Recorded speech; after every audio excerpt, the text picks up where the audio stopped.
So, hello everyone. Welcome to another episode of Conversations with Pupil Progress. I'm Brett Griffin, founder of Pupil Progress. I'm joined this afternoon by the wonderful Matt Hyde, founder of Elephant Counselling. Today's session, what we're going to be talking about is innovative ways in which schools can support their students. And there starts to be a little bit of a running theme with these conversations, because at the start of the last conversation, I said, I was talking at a conference recently, and it was, I need you to really think about, why would I listen to this person? And I'm going to invite Matt just to share his level of expertise, his experience in education, and a little bit about Elephant Counselling as well. Because when you hear his experience levels, you're going to really want to tune into this session. Good afternoon, Matt. How are you getting on? Good afternoon, Brett. I'm getting on very well, thanks. Very bit cold down here in Devon today. Yeah, we'll get onto the conversation about what do you do with your cream and your jam on your scones maybe later on. But no conversation, Brett. Cream first. Let's just end that there. Done. Well, there you go. Conversation closed. Yeah. So Matt, really want to know about yourself, your experience, and also definitely about Elephant Counselling in line with today's topics. Yeah, well, thanks for the invitation, Brett. It's nice to be on board. Yeah, Matt Hyde. I'm now a psychotherapist, a counsellor, chatter, listener. I'd like to soften the big words, really, being an old PE teacher. Don't do the big monosyllabic ones. But yeah, old PE teacher, 20 years of education experience, 16 of which was spent in an incredible all-boys comprehensive school in Hastings, which sharpened my teeth to everything, really. Sharpened my teeth to excellence, sharpened my teeth to every particular type of child that you would ever want to bump into. You were actually one of them, Brett, I do recall. Yeah, we weren't going to go down that road. That you were actually, you taught me, not only taught me, but also taught me how to teach as well, which is wonderful. I think so, yeah. But you mentioned that the wonderful thing about what I found at Parker, which was the William Parker, which was the name of the school we went at, I didn't just teach kids. In my former years, I felt as if the kids were teaching me too. Yeah. And I think that was the initial bond in there, because even though I had the QTS status of a 4-year degree, an interest in sport, I didn't know whether I was going to be good at teaching or not. It was my first formative days and weeks and years at the school. I didn't really feel as if it was my right to just go stampling on in there and telling people that this was how you're going to do stuff. I had to earn my stripes. Yeah. And I had to earn my stripes at a school such as Parker by kids that demanded excellent PE. They demanded excellent sport. And you just felt it was like a group of sharks sniffing around me, just kind of looking around going, is he going to be all right? Is he going to be able to teach us PE? Is he going to make our PE lessons all right? And yeah, go on. I don't know what it was like from your perspective, but when new teachers came into Parker, the school community were just kind of rubbing their hands going, well, come on then, what can you give us, as opposed to what I could just give them as well? And it was an incredible atmosphere there. I was in the department of 9 right from the start, of also incredible teachers, and I felt as if I was under the microscope, not just from my mentors, also from the children that I was teaching as well. And it was a really interesting start to my teaching career, that you had to hold your weight, and also hold your weight really quite quickly. Yeah. And I'll tell you what, just to add a little bit of detail to your experience levels as well, is we forget, I grew up in Hastings, and I know that you moved quite close to the area. At the time, it was one of the most challenging contexts actually in the UK, in both from a socioeconomic point of view and from effectively just performance of schools. So, it wasn't just this, oh, lovely, great place where everyone wanted to be. It was a really challenging context in the nature of the town itself. So the fact that it was actually a very harmonious experience shares a lot of credence to, how good the department was, but also the experience of the kids at the school as well. I'm very interested, and I know the listeners will be, in what sparked the motivation and the energy to make that transition into now being a counsellor. And now also, I'd really like to talk about Elephant Counselling, because I'm aware of the work you do, and it's really first class. Yeah, the transition from PE teacher to what I'm doing now came through a little bit of a loss of love for education as I was perceiving it. I think for some people it was a good thing that things were becoming standardized. It was a grade chase. It was grades at all costs. It was square pegs into round holes. And in a school that I was teaching in, square pegs certainly weren't fitting into round holes, and people would react to things that they didn't like, teachers and students alike. And as a head of department at the time of a sports college, where it was about fixtures, it was about matches, it was about relationships, it was about expression, I just felt as if the walls were closing in with standardization and with everything that was starting to come in, and possibly with things that are in education right now. And I didn't want to become the grumpy old bugger in the staff room that just wanted to complain about it and not do anything about it.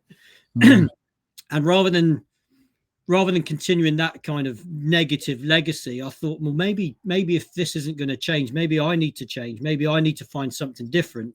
And walking away from the sector that I thought I was in for life was a really tough decision. It was a really hard one. But I took a sabbatical. I took some time away. I took some time to think. And over that process of reflection, I just thought, well, maybe I've got to do something different here, and maybe revisit the things that are missing, that were once in education, but now they're not, and things have changed, not quite necessarily for the better. Yeah, that. Do you know what? One of the key targets that we're trying to, the type of people we're trying to talk to, is to marry that expertise in education with something now that is now going to add value, that now they've experienced something else. So right in line with this topic, innovative ways that schools can support their students. Because you've seen education, and now because you've become a counselor, right?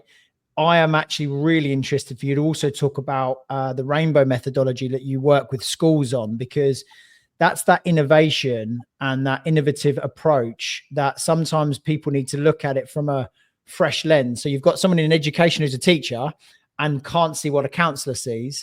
And then you've got someone who's a counselor who can't see what the day of a teacher is. You've now got that incredible insight of being both. And then when you go into schools are just, absolutely thriving from it, because they're like, wow, I've got someone who understands relationships, the mental state of the students that we're teaching, but also understands what it's like to be a teacher too. So please share what work you do with your methodology that you have underneath Elephant Counselling. Yeah, the word innovative is quite a scary one, because it suggests that you've come up with something that's never been seen before. But how I've interpreted the word innovative there, Brett, is I've probably started to use again something that is absolutely fundamental at the point of all teaching, is relationships. What I've noticed over the time is the disconnect is it's rather than we're all in this together, there seems to be a Jets and a Sharks. There seems to be about us against you, and the atmospheres in schools. And this is tarring a lot with the same brush, because I'm sure that there are a lot of good things going on. But my overview of a lot of the schools that I'm in is that there's a them and an us, and the innovative point of view is that the recreation of connection and relationships and conversations is the innovation again, but it's kind of going back to how it was always before.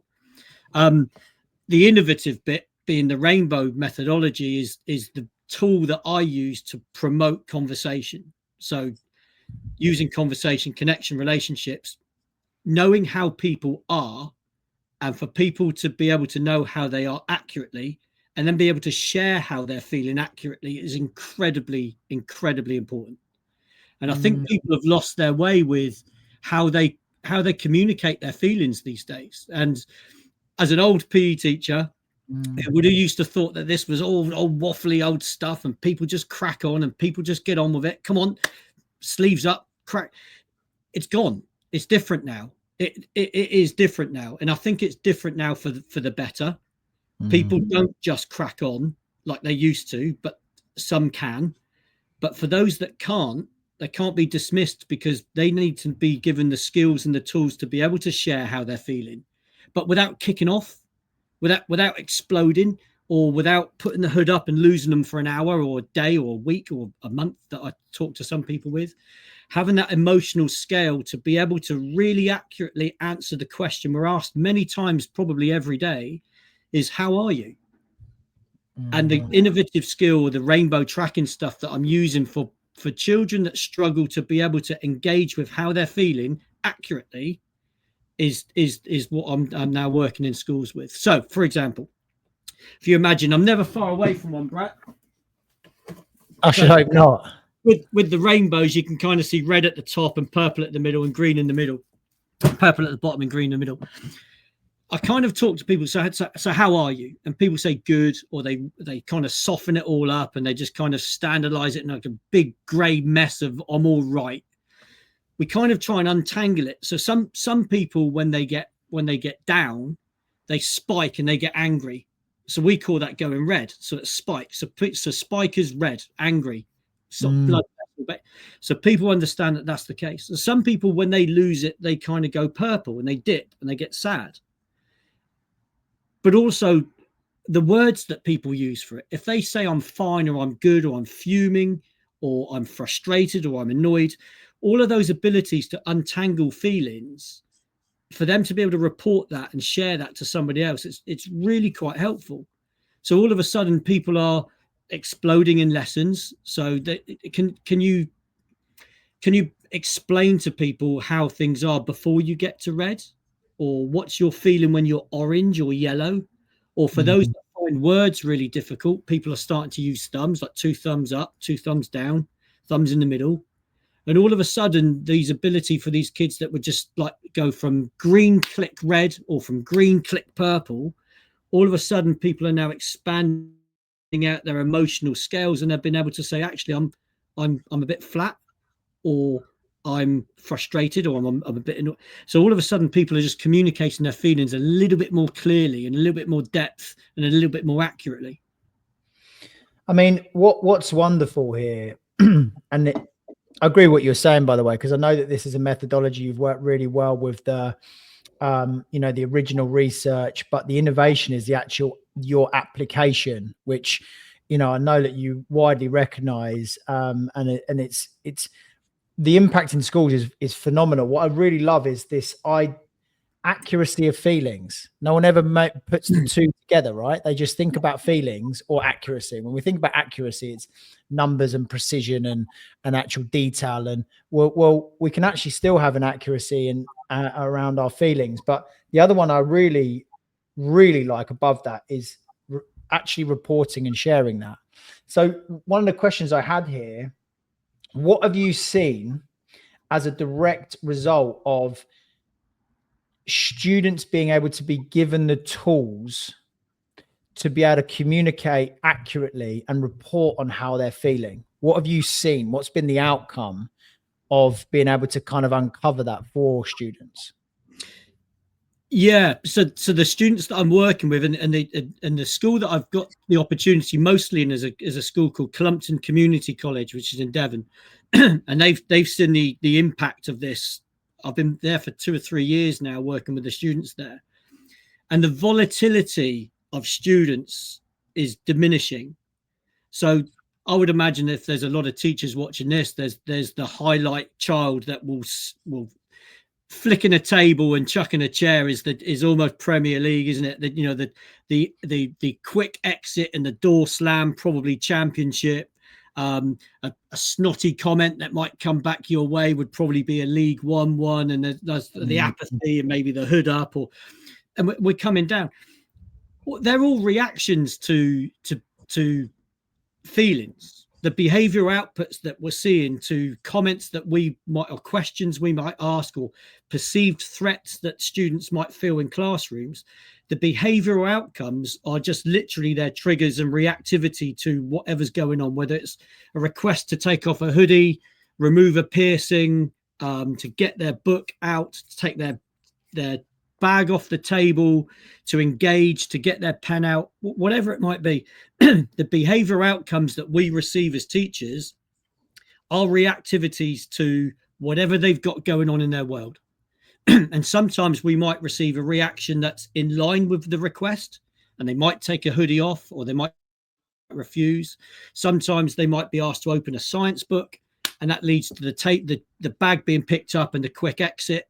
Or they might be asked to answer a question in a lesson, and they'll get a chair chucked. Well, some reactions that we get as teachers are way offline in terms of what we've been asked to do. And they're from kids that have obviously got emotion there, but they've got no ability to be able to express it accurately. So when these things happen, and kickoffs happen, and dips happen where the hood's gone up and over the top, all of a sudden those kids lacking the tools to be able to engage in a conversation in an appropriate way need somewhere to be able to go to be given these skills or shown these skills. So all of a sudden, if you've got an ability for a child to say, yeah, I'm fuming, just before they kick off, or for an exit card to be offered, or for an intervention to be offered that they've shared with the teacher that would be helpful, then all of a sudden these things are prevented as opposed to cured with an exclusion or a day and reset or whatever day or whatever system you're using.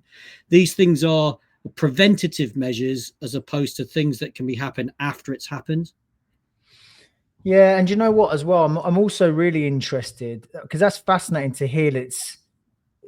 You'd have heard this rhyme and verse because you taught longer than I did, Matt, which is the temperature, right? Which is what we're talking about here. It feels like it's having this impact on the temperature, and the energy is much calmer, right? But you'll resonate with this, and any teacher listening to this will just you'll see someone do something, and you're like, oh God, like, why? I've got to do something about that now. Yeah. And it's not like I'm not even remotely happy that I've got to do something about it and give you this detention. I'm just so annoyed that it's got to this point. But what I really am interested about is this application, because I'd have loved it if I could have got to some of the kids before they did that stupid thing where you're like, I know I've got to now treat that as per the behavior policy like X, because you've got to a place where you're at the Premier League, you've turned the table over, or you've lost your mind, or you've told me to F off. Especially like teaching in the middle of Bermondsey, it was, I would have loved to have caught these things early. What is it? What's the way in which you're actually applying this? Is it, do we get this in form time at the start of the day, for example? Do we arm teachers with, look, we give every teacher 2 minutes at the start of every lesson to have a sense check with the students about what color they are? Because it's fascinating, because I'm sure teachers will, it would reduce my workload above everything, let alone having a much, less stressful lesson. Yeah. So the schools that I've worked in and presented with and working with their staff with, they're sometimes informing my learning about how they've implemented it in their schools. What rainbow tracking does for schools, Brett, is it gives at its simplest point a standardized language of color. So everybody knows what the color means. So green in the middle is 2 thumbs up. Red at the top being angry is 2 thumbs down. Purple at the bottom is also 2 thumbs down, but the difference is angry and sad. But you've also got the colors in between. So 2 thumbs up becomes 1 thumb up, becomes thumbs in the middle, becomes 1 thumb down. So at its simplest language connection, you've got colors and you've got thumbs, which are standardized. So all of a sudden, from long range, you've got somebody that's starting to look a little bit iffy over on the other side of the playground. You go, how are you? It's all around that question of how are you? And kids can check in all the time with a simple thumb, or I'm orange, sir. I'm orange. Okay, so what does orange mean? We all know that that's one stop short of red. Red, no good decisions at all. You lost it. That's gone. That's out the window. Purple, no good decisions either. You lost it. So all this stuff is about intercepting whilst we are dipping or whilst we are spiking. And schools are starting to use this universal language of color, this universal language of thumbs everywhere off the back of this question, how are you? And kids can now start to answer whether it's a color, whether it's a thumb, And then it's deeper roots where you might be working with particular kids one-on-one, or in the SEN department, or in whatever departments people have got. You can work with words. What's your word for it? What's your feeling when you're in red? What's your thought process when you're in orange? What's your behavior or your body sensations when you're in green? And all of a sudden, these kids are being given the tools with exactly how they feel when they are blue, when they are yellow, when they're going into orange. And all of a sudden, with those little exit strategies of what's helpful when you're yellow, what's helpful when you're dipping, what's unhelpful when you're spiking, these really simple questions. And it's really quite a deep level of CBT, humanistic culture in terms of the counseling and the approaches you've got. The standardized colors, the standardized thumbs, but then the bespoke and the individual feelings of how different people feel when they're yellow, when they're orange, when they're purple. It's really developing an accurate ability, a real cool barometer of internal feeling of how people feel when they are dipping or when they're spiking. What also comes to mind here, and you've said it a couple of times, which is I absolutely agree with. I had an awful experience in central London once, and one of the kids was having an argument with another kid, right? And it was like a heated discussion / argument. And he stopped me. I was walking past, and there was another teacher, and he said, "Sir, tell him." So I said, "Tell me what?" He said, "Tell him the teachers don't really care. Tell him." And I said, "Say that again." He said, tell him that, like, I see you teachers, you're walking around the building and you do what you need to do and you teach a lesson. You don't really care. That was an actual conversation. Now, you might not get that in every context. In Bermondsey, where I taught, students were particularly honest. The reason why I'm telling that anecdote is you've mentioned the word relationships. It feels like to me, this is actually, I'm really interested in what teachers have said about the relationships they had with students and how they've improved. But also, is there some insight as to the students feeling that the relationships with the teachers has improved? Because it is about actually building strong relationships above everything. Otherwise, it's flawed, right? What's been the insight on that word relationship from both students to teachers, teachers to students? Yeah, I agree. I use the word disconnect. I think over the years I've witnessed a disconnect between the banter that would go on as kids came into a lesson in terms of Strictly Come Dancing results, or who's in the jungle, or the football results from the night before, or never guess what, sir, or those were the conversations that I used to adore for the first 5, 10, 15 minutes of a lesson sometimes. But they were your juicy bits. They were, there was your connection. And all of a sudden, I would say 90% of my theory lessons would have just been, right, stop, like, carry that on another time. We've got this to do. And they would probably be my starters, Brett. Yeah. But over the years, what I've seen is I've just seen, right, quickly run to my lesson for a silent do now. No one in the schools I've ever taught in would run to a lesson for a silent do now. They would do to take the mickey out of Exeter City's football result. They'd run to a lesson to take the mickey out of Exeter City losing again. We'll have Hyde talking about that for a little bit. Yeah. But sometimes the disconnect is not in the lesson, it's on the way to the lesson. Yeah. You know, what are your star teachers doing to make kids run to their lesson? And that doesn't just mean PE, Brett. I mean, I've seen kids in tough schools run to maths, to run to French, to run to geography, because it's worth getting there for. Yeah. And that's not to do with the silent do now that the teachers got up on the board because the first 5 minutes of every lesson is going to be done in silence. That's going to cause people to be 5 minutes late in my world. Yeah. But what's happening to make lessons worthwhile? Who are your teachers in your staff room that are creating a frenzy where kids are hanging around outside their lesson when there's not even a lesson on? You know, notice boards or team sheets in the PE departments, fundamentally always. But I taught with a teacher at William Parker who was in the geography department, we'll call him Ches, who had kids hanging around his geography classroom because he had a fish tank and he had a net and he had wonderful displays and he had conversation and he had a cup of tea on the go and people were more than happy to come in and talk about whatever. And French teachers that used to teach through food and football. And there was always a cooking competition going on and there was a smell of cakes coming from the French department. What are people doing outside of their lesson to make their lesson worthwhile, which you can then cut your hour lesson 5 or 10 minutes short because you're doing an hour's worth of content in 50 minutes anyway. I you know what, I say this publicly now, and what the observation cycles and what all of the things that they think is really finger on the pulse. I had such good relationships with some of the kids in my class about, listen, guys, I'm getting observed next week. I need you bang on time, right? And we're going to be running through something you've probably done before. So, just bear with me, please. And there'll be something the other side of next lesson. They'll be like, yeah, no worries, sir, don't worry.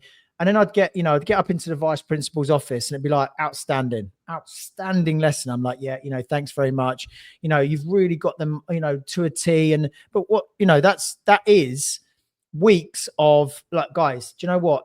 If we can get our head down for this 40 minutes, the next 20 minutes, I'll show you the best goals Matt Letizier's ever scored. Right. Now, but that's a group of students that were particularly difficult. And they're like, right, sir, as long as we are going to watch it, because I've got better goals, I reckon there's another guy like you. And I'm like, great. If we can do this, we're going to get that done. Right. So the next 40 minutes, we absolutely knocked it out the park, but then they trusted me and then it built a relationship. And this is the thing. I do agree. I'm glad you've used that word disconnect, because somewhere along the line, we've forgotten about this idea that we need to connect. So interestingly, and I want to get back to your work, Matt, but I used to take the kids in my form. I had really high standards and I was really big on being on time, having the right equipment to be ready for school. And we arranged a form event to go bowling, watch a movie, have some pizza after, right? Just to remind them that even though you've got a detention that you owe me and that you kicked off last week, we're not going to talk about that, because you're just a kid who wants to enjoy the night. I'm actually just a normal, relatively nice guy most of the time, right? And when they see that, they're like, oh, he actually is doing that because he cares, not because he's just a bit of an arse, right? And it's that relationship word. Go on, Matt. I don't know if you wanted to add anything to it at all. Yeah, not interrupting there at all, Brett. Yeah, I mean, I'm glad we're talking about the word relationships, and it's this rainbow methodology. Now that you've been implementing it in schools and you're getting this feedback, we did have some, nice couple of pre-planned questions that I really wanted to dive in. I'd really liked some insight. I've got here, what 3 things would you change if you were a head teacher? Now that you know what you know, having taught, in a really successful school and department, now that you're a counselor, now you're applying this innovation to this context, what would you be saying to head teachers now to say, look, if I was doing what you're doing around kids and their mental health and their well-being, this is what I'd do? If I still had my PE teacher head on, this isn't going to count as one, Brett. I'd ask him for as many ping pong balls as he could give me, because we used to go for hundreds. Yeah, you're not wrong. So yeah, so a big lorry load of shuttlecocks. That and shuttlecocks. Absolutely, but get the plastic ones. The feathers, don't even worry. Yeah, exactly. Yeah. Thank you. Yeah, you did send me this question of that, so I've had a little think about it. And it's not. The first point's standard, because I think every head teacher would be looking to do this, and it would be to employ the very, very best teachers you can get. Now, I don't think that is even a point, because I think every head teacher going, yeah, well, why would I employ a bad one? That's the point. My point is, Brett, is that don't clip their wings. Don't ask them to fit into a methodology. Don't ask them to fit into, this is what the academy is expecting you to do. Don't say every lesson's got to start with this. Don't say we only teach the layup in this particular way. And in all the schools in our academies, all year 7s are going to be doing basketball on a Monday morning. Don't. let your teachers teach. Let your teachers bring their personality to the table, and for them to be themselves. Let them be the superstar of geography. Let them be the maverick in French. Make it random, but really encourage your teachers to go off piste, not from a script. Don't like take away all of the confines of standardization. I get it helps. I get if everyone's singing from the same song sheet, but you can have an empathetic song sheet. You can have a values song sheet. Yeah. How you teach the lay doesn't have to be the same way to teach the layup to the same people. I had a guru in front of me in terms of the head of the department, Mark Feary. I'd still love to be Mark Feary one day when I grow up and be as good as he was, because he was immense. And I learned so much from him. But I had a different way of teaching the layup. I used a lot of what he did, but I used it in my kind of way. And I taught a few good football lessons, and I had people below me and they taught their football lessons their way, but they used a bit of me and I used a bit of theory. Become a blend of everybody, but don't make everybody a one-trick pony, because the first 10 or 15 minutes of a lot of lessons now, Brett, are scripted. And it kills me inside when that disconnect happens. And so my first point would be, let you employ the best teachers you can find, but just let them be their brilliant, not the standard okayness. Maybe. Yeah. That would be my first point. My second point. Just on that, very quickly, I had a teacher, and this is, hopefully no judgment. I thought when this teacher turned up at our school, he's going to get eaten alive in the middle of Bermondsey, right? And I thought he was going to get chewed up and spat out. And he was just so authentically himself. The pupils loved him. Absolutely loved him. They loved his quirkiness. They loved the fact that he wore his heart on his sleeve. And do you know what? Like, I completely 100% agree around the personality and the character that's clipped. And he was eccentric, and I thought, I was literally like, you've got a month and you're going to be handing your notice in, a quivering wreck in the corner. And he absolutely smashed it, because he could be himself unapologetically, and it just was incredible. And the kids loved him. So I just wanted to kind of, back that up and share. But yeah, go on. Sorry, number 2, Matt. Yeah, and whilst you've triggered me there as well, there are going to be teachers out there that struggle. Absolutely, I think we've all been there. We've all had tough groups, tough topics, etc. Year 9 dance wasn't a particularly strong point of mine. However, sometimes that standardization really gives you a skeleton to base off of, because you're not just then left high and dry. Yeah. You've got something to go on. And if you've got good support in your school, you're going to get some support anyway. But sometimes that standardization, that framework, that skeleton does need to be there. So I'm not saying, look, just employ mavericks. I'm saying, and you got to have people that follow rules as well. But a lot of my work, and this is where it all comes into the rainbow stuff, Brett, there's probably a blend of somewhere in between that works. Not just do it this way and no other way, and not just, I tell you what, just go for it. There's probably a little scale in between where it just works perfectly. And I think that's a good point to stress there. Second point written down: embed the best house system that you can come up with. I'm talking Hogwarts and then some. A standardized house system in every school would be brilliant. Again, you were in one, we taught one. It was vertical in terms of there was an overall winner. It was horizontal because there were year winners, but it wasn't just football, rugby, basketball, cross country, athletics. We had house chess, we had house geography, we had house science, we had house maths. Quizzes. And when we were heading it up, we invited every head of department to say, come up with a competition.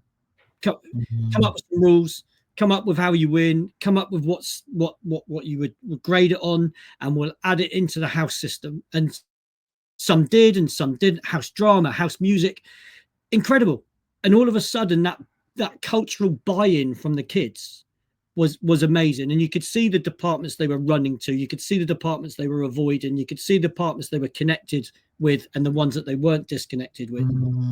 and it was just at it. And all of a sudden, as a head teacher, you would go, okay, so which ones are successful? The sport ones, house tug of war to start the year off with was just a revelation. Absolutely all out the front of the school, incredible.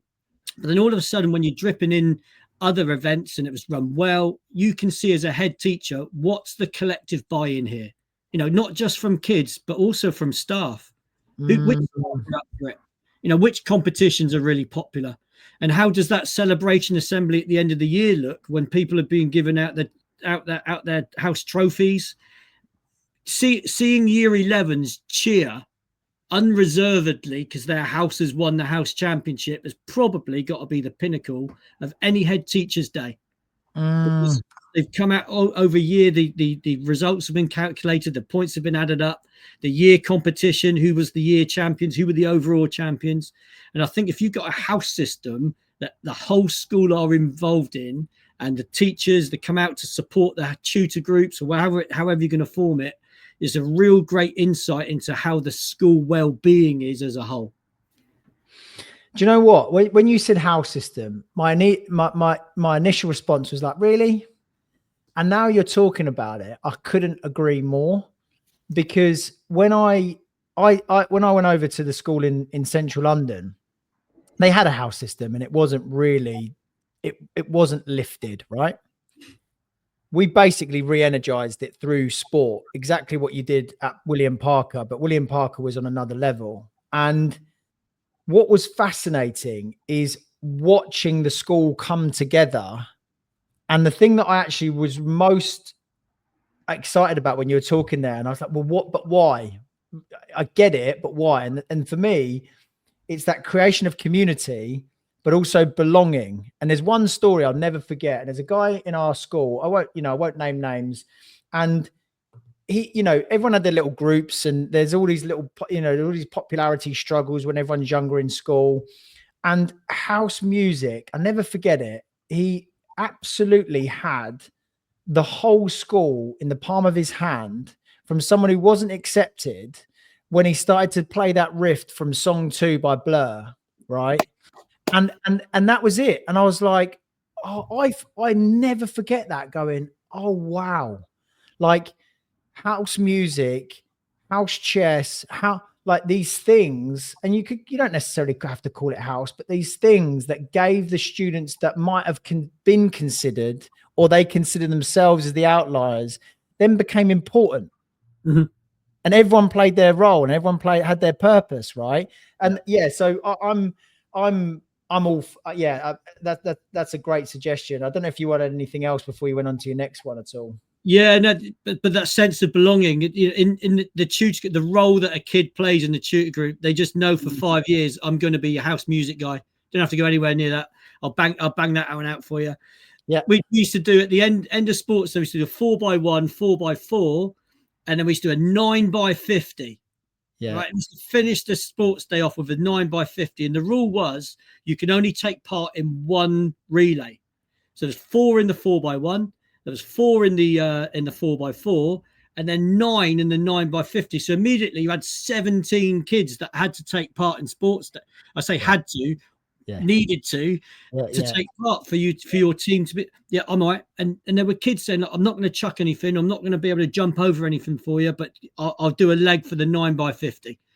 No, and all of a sudden, because it was the last race of the sports day, it was the one that decided it.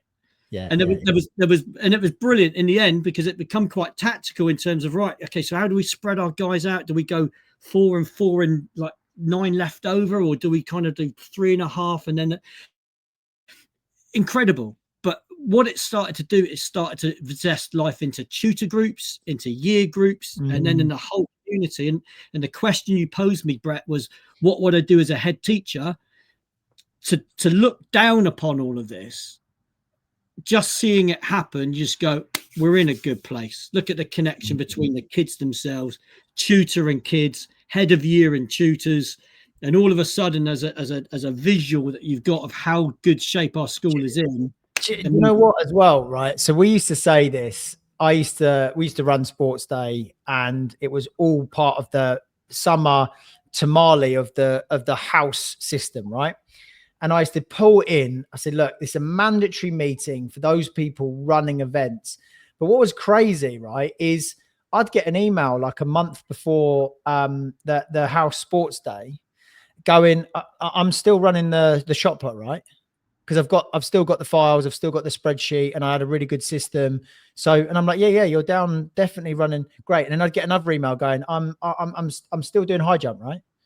Because the teacher became the high jump guy. So high jump would get like, 200 kids watching it around the corner because it's like the and kids run, and then he got the crowd going, and then oh sir, are you doing high jump again? And like that, and that, again, circling back to that connection, and that teacher might have been given 6 kids 6-hour long detentions or consecutively, but for that day they just loved each other, because it's like, it's not about the detentions, it's not about the fact I was really difficult last week, it's about me doing this high jump and you run it and it's yours, right?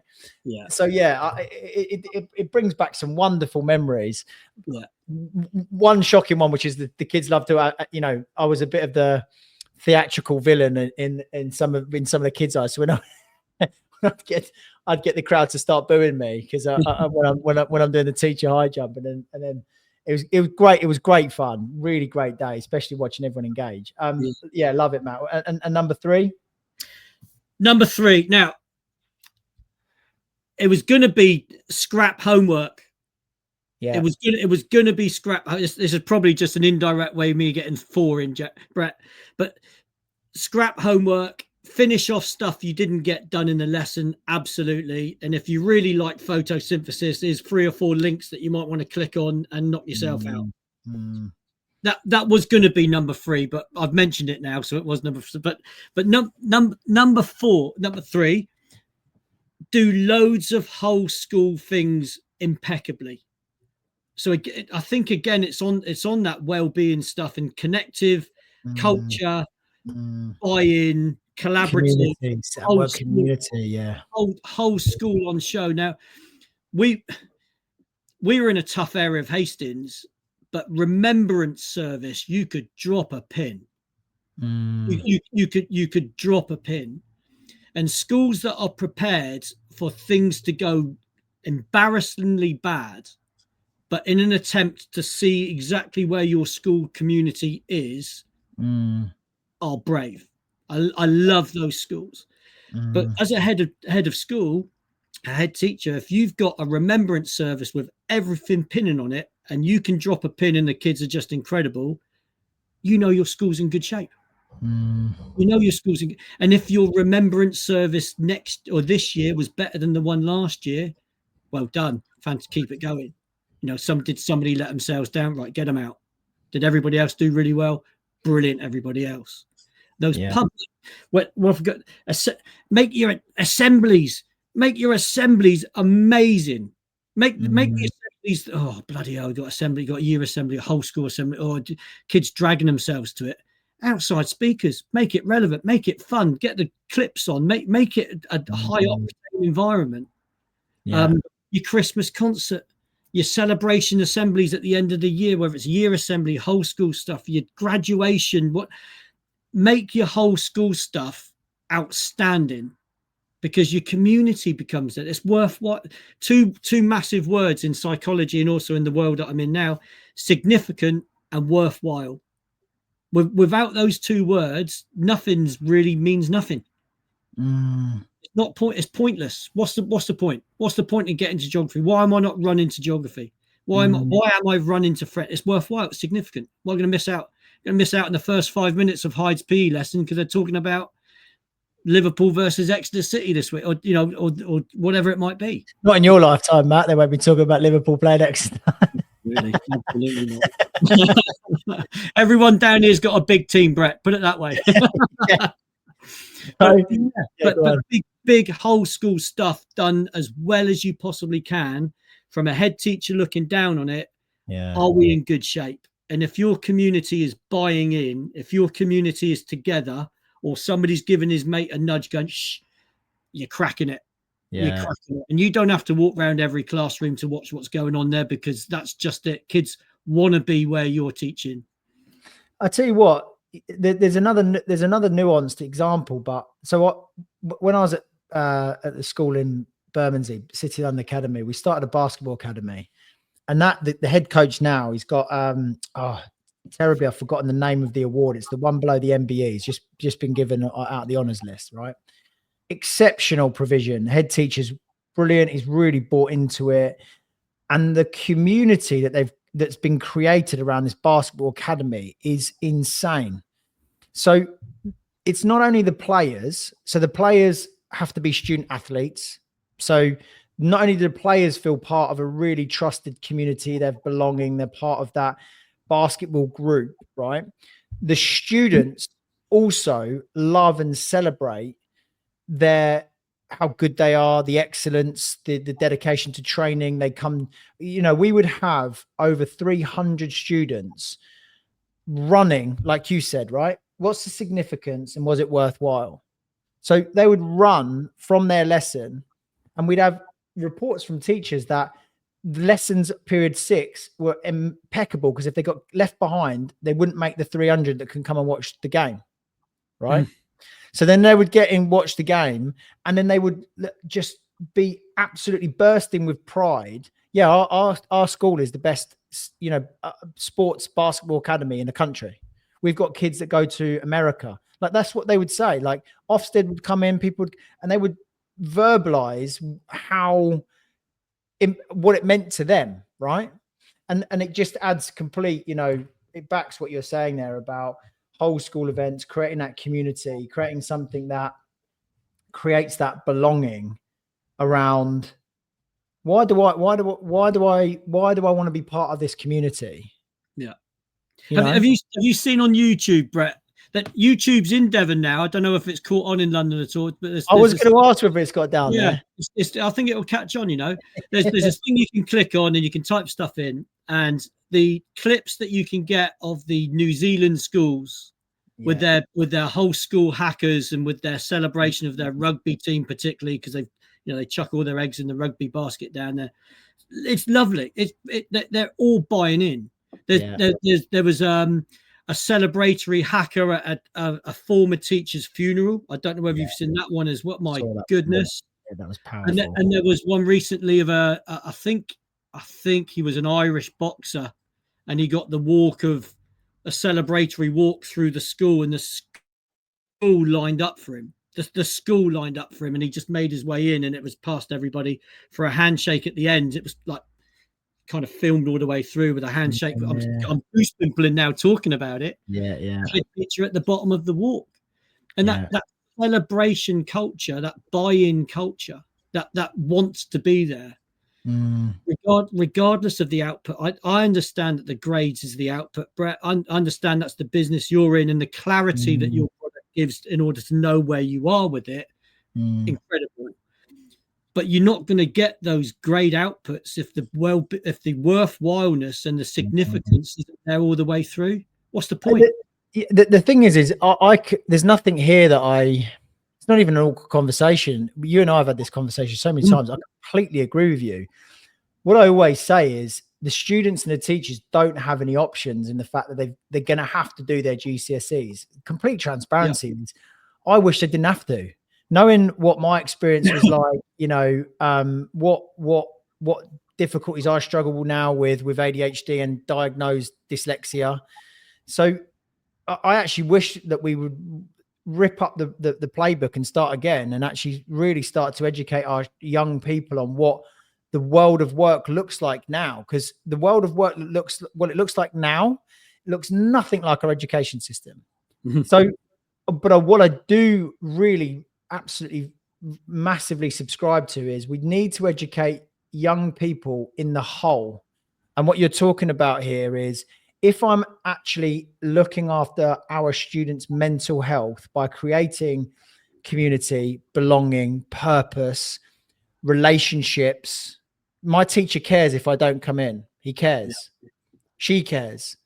They care. However, whatever that relationship with the student is, and the teacher with the student, they care, right? Yeah. That empowers students to execute on the things they need to do, which is exams, qualifications, until the government changed the system, right? Yep. So yeah, there's no awkward conversation here. I completely agree with you. And my teaching experience is actually exactly the same. There was an element of me that got a little bit disillusioned with what was happening in education, given is this really the important stuff we're looking at here? Is this really, I do want to go back to the homework because I'm going to back you up on that. I think it's absolutely, there's research hand over fist that says we're actually better off with our young people going home to be able to rest and recover and sleep, given the physiological changes that both their bodies and brains are going through, to be better prepared for the next day. I'm going to add a number 5 on the top there.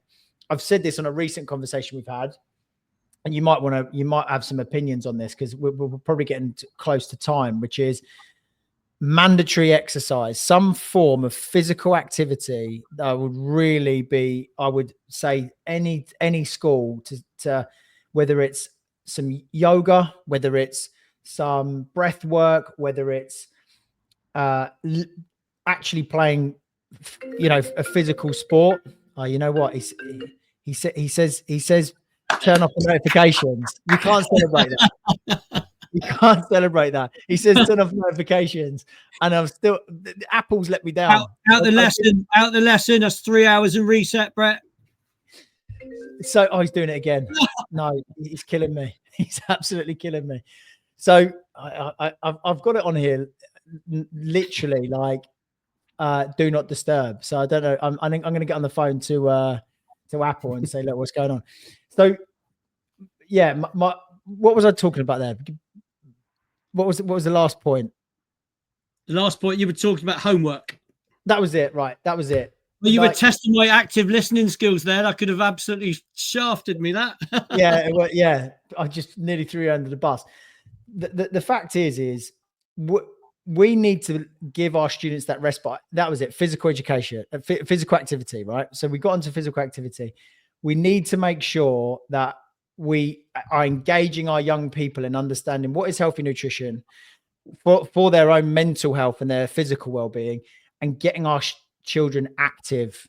I'm not even going to prescribe you have to go to the gym, you have to do this, but get this. We've got to educate our young people early that we've got to get our bodies moving, and we've got to eat the right foods, because that also plays massively into the mental health of our students. I don't know if you wanted to add anything. I know I've just kind of jumped on that with the no, and it might surprise you to feel as if I'm going to disagree with that. I know that exercise is exactly what we need to be doing, Brett. I know it brings so many benefits. My goodness, our A-level lectures have depended on all of that kind of stuff. Yeah, but also a lot of what I talk about with the students who are disenchanted or not in a good place, find what works. Find what's helpful. And what adults are very good at is they're very good at prescribing help, but sometimes our help's not helpful. So get up and get out and go for a walk. Some kids just don't want to do that. Have a game of Fortnite. Have a game of Fortnite and then come off of it and then see what you can do. And if that genuinely helps, knock yourself out. If you're just saying it helps, then that's against the rules of this one. Finding what genuinely helps is the answer to all this. I talk to my adult clients, and they might drink too much, but if one glass is helpful, go for it. If 2 bottles is what you're looking for, unhelpful, and that's just our hiding. Or telling somebody to go from couch to 5K, if they really don't want to do couch to 5K, is probably the most unhelpful stuff you can give them, although we know that it's probably going to be all right. But sometimes there's start points where you just got to get people on the helpful bus for them to be able to dig themselves out of the low that they're in, until they probably are going to make some really good decisions and get in the gym maybe, or go for the walk, or go for the 0 to 5K.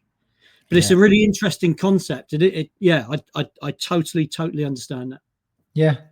Well, I mean, that I absolutely agree, because it's a tough job with, which is where your work comes in, is also working deeply with schools as a counselor, which is everyone's going to have their own needs, right? And I think I'm going to add a final one here. Is I'd actually given my partner's experience, so she's actually a psychotherapist herself, and she's currently working with a school in my local area, and it's having such a profound benefit to the students, some of which are now back reintegrating, having had, sessions where they're saying, look, you only have to come in for these sessions, but the only caveat is you've got to register at the front door, come in to have your session, and then you can go.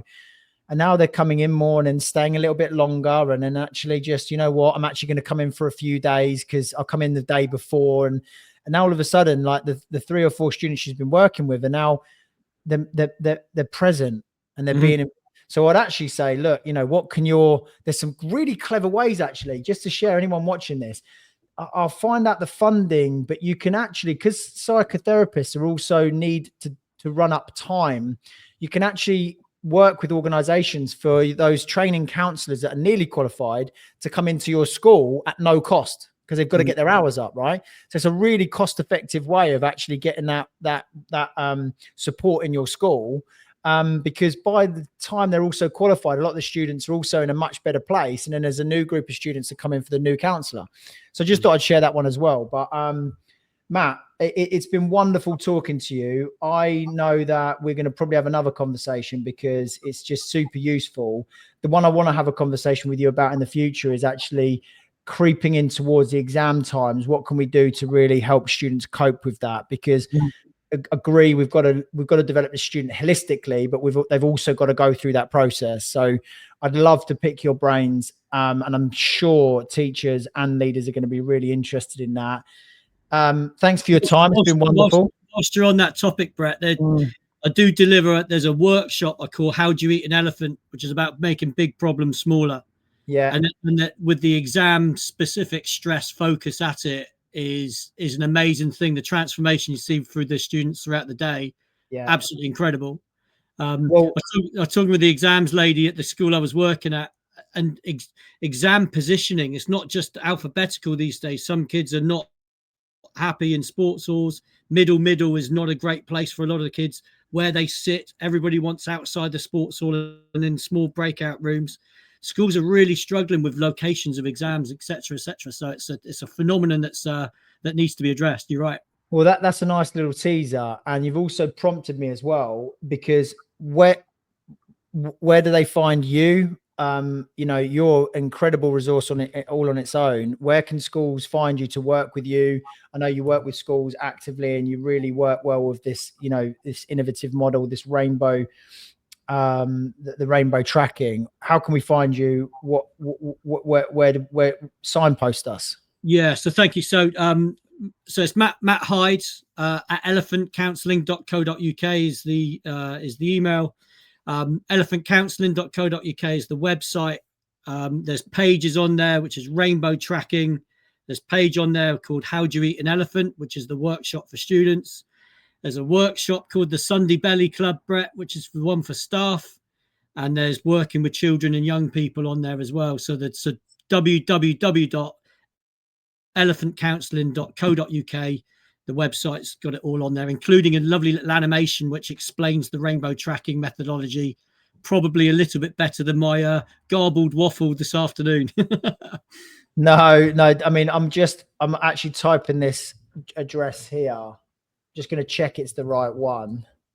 I'm going to whack it in good old Google, and then post it on the comments. Oh, thank you. So that we've got, there we go. There she is, Elephant Counselling. And this is what it's going to look like. So let's just stick it in the comments here. Your work's incredible, Matt. Really appreciate your time. People listening to this are going to really enjoy it. We'll do another session. Looking forward to catching up soon as well. So have a lovely evening, and looking forward to catching up soon. Yeah, thanks for the opportunity, Brett. Really enjoyed it. Great. Speak soon, pal. Thanks.